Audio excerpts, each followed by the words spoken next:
campaign to change like the harsh Florida sentencing laws. Like, what would you describe as harsh? So one of the things about Florida's Constitution, it says indefinite imprisonment is forbidden. So to me, that says that if indefinite imprisonment is forbidden, then you can't hold someone forever or for the rest of their life. That's an indefinite sentence. So what will be harsh or unusual punishment will be to hold somebody for the rest of their life.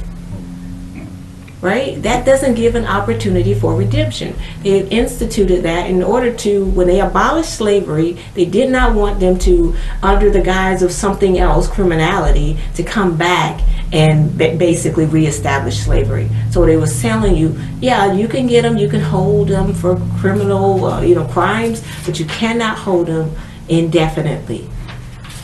Why are people in prison for the rest of their lives? So a cruel and unusual punishment is having someone pay the rest of their life for something that they did and never offering them an opportunity to be redeemed. Okay. Excuse me.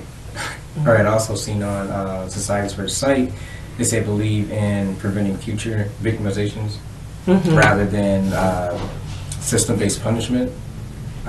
What does that look like?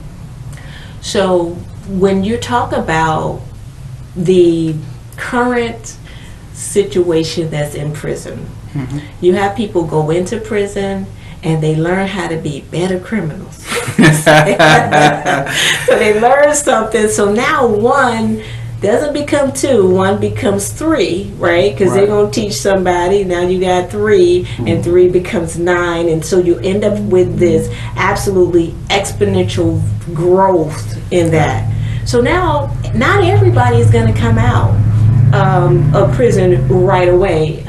But the ones that come out, they've learned something from the people that they may have met in prison, because there is no redemption, there is no embetterment.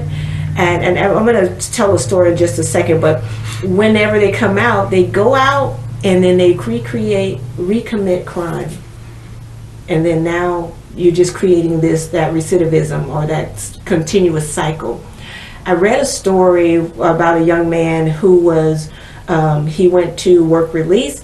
He had been, he takes a gun and he goes to a house in Tampa and he shoots two of the workers who are there and he sets the house on fire. Whoa. One of the legislators comes and says, wait a minute, there's this other man who had been in prison for like 20 years. He had committed murder, and so now he is also at the work camp.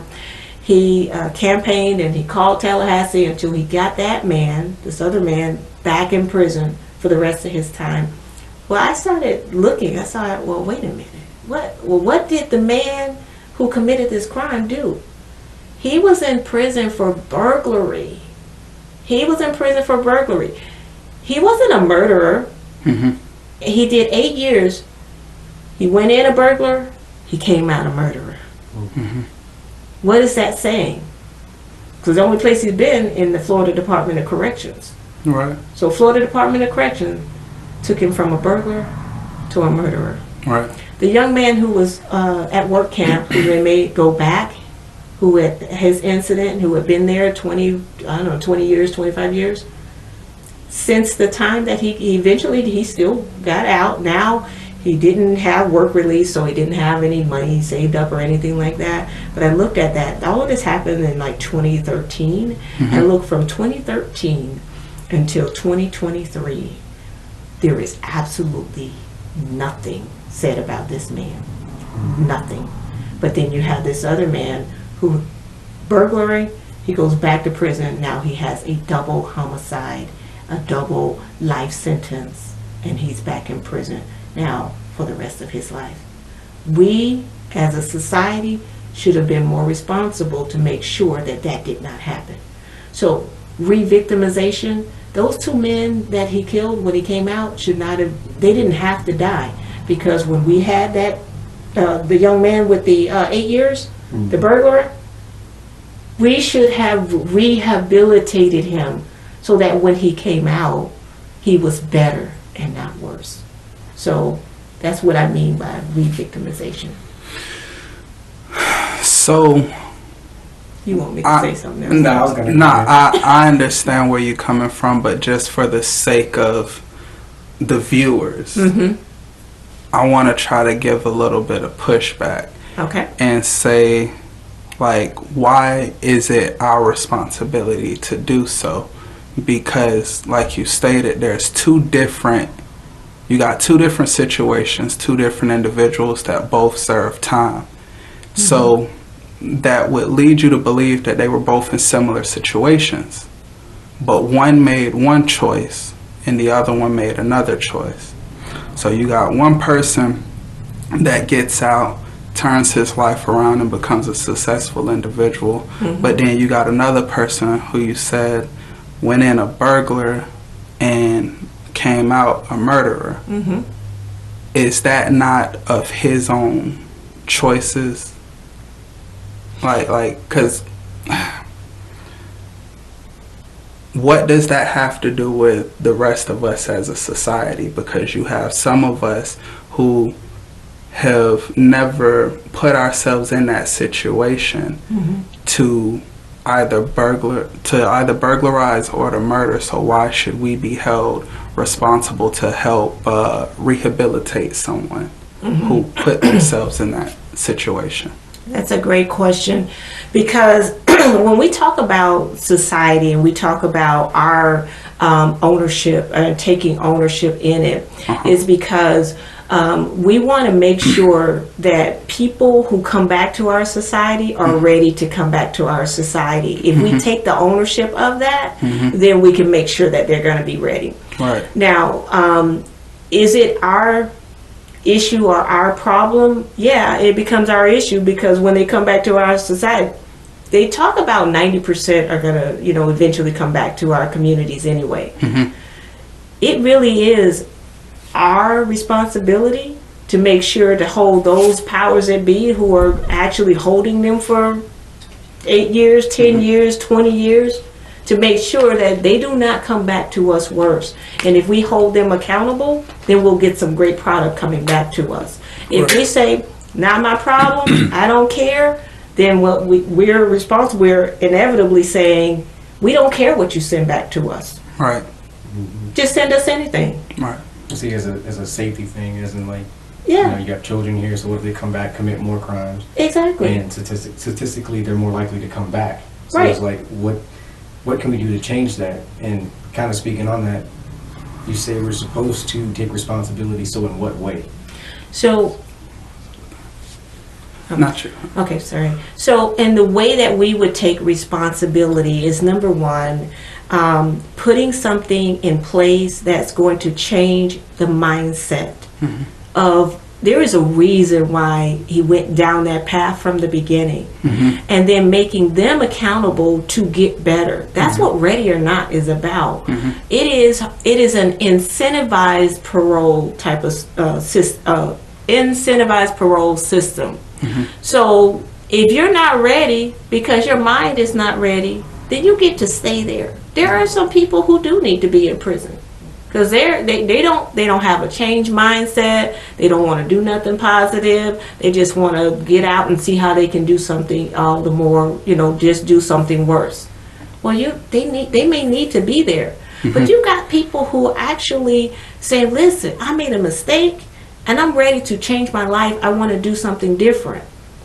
Make them hold them accountable for that. And as the society, I'm going to take responsibility to hold you accountable. I'm going to give you everything you need to make sure that you can do it, and I'm going to hold you accountable to it. So that's how we do it. That's how we do it. All right. So I definitely agree with that. And just to give like some slight insight on my past. So I did 2 years in prison with 3 years probation for a robbery. And I often explain to people when I talk to them that it was situational, not malicious intent. So I don't really want to go into the details of that, but just know that that was the case.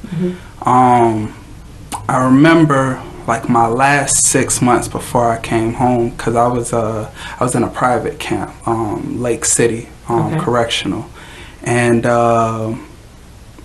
they make you take this little course or class the last 6 months in, where they're talking about you reintegrating into society, and they make you watch this video on like not drinking and driving of all things. And believe it or not, that actually worked though. Did it? Yeah, because the most messed up thing, like in the video, everyone dies. Oh, wow. So it's just like a bunch of like car accidents of people who were drinking and driving, and either them having accidents and killing themselves or them having accidents and killing other people. So that actually worked for me.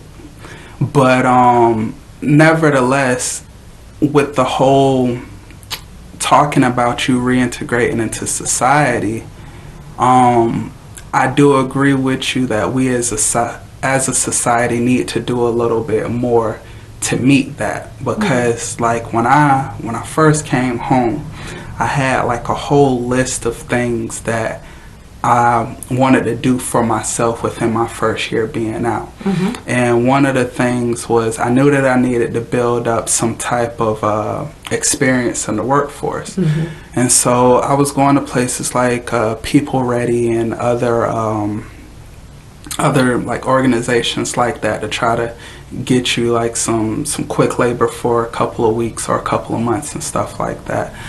And after I had done all of that and I had got all the experience that I needed, I went and I started applying for better jobs with higher pay and all of that stuff. And every situation,